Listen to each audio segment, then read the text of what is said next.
allegiance to the flag of the United States of America and to the republic of which it stands, one nation, under God, indivisible, with liberty and justice for all.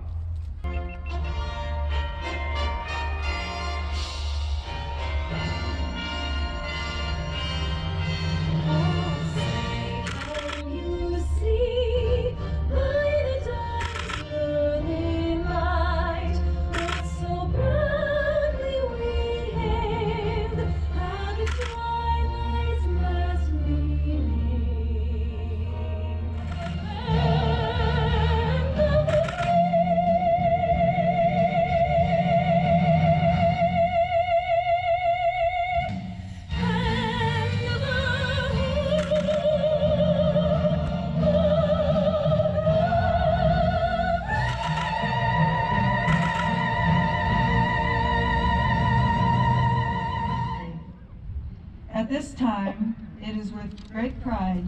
I know Jim already did this. You stole my thunder, Jim, but that's okay, because we can do this twice. All the military women and civilian women who served in support of the armed forces, stand or raise your arm. We want to salute you and remain as we applaud. Thank you for your courage. Thank you, thank you, thank you.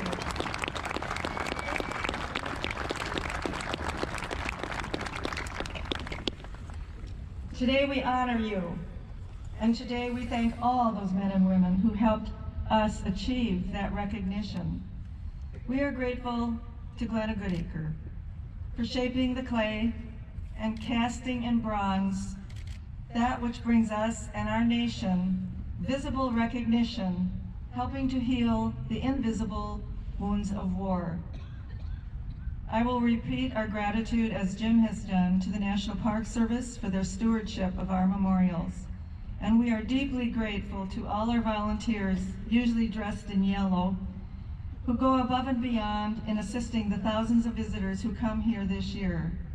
We are deeply indebted to Eastern National, to whom the Vietnam Women's Memorial Foundation entrusted with its long-term goal of carrying forward our mission to highlight and share the important story of women who served around the world during the Vietnam era.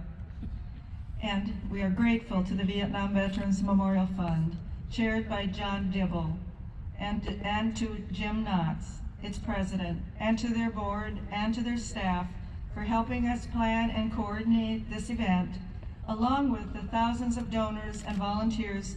We are forever grateful. The veteran service organizations represented here today on the stage with us have been stalwart in their support. We cannot thank them enough. And I cannot forget to say thank you to the Girl Scout Troop 952 of Sterling, Virginia, for volunteering to assist us last night and today. You girls all deserve our applause. Now go get your service awards. 25 years ago, we came here to dedicate a long-awaited monument, honoring the achievements, sacrifice, and devotion to duty of women who had served during the Vietnam era. We witnessed the dynamic power of art as it altered our nation's thinking in how it heals its wounds, and how memory is shaped, and how history records women's service. The sculpture arrived following 9 years of controversy and outright rejection by government agencies and public figures. Yet these women had shouldered the war together with our brother veterans. We saved lives. We sustained our mission by working together in many roles and occupational specialties as civilian and military women. The monument has, as Glenna Goodacre forecasted, placed an image of American women in uniform firmly in the national conscience.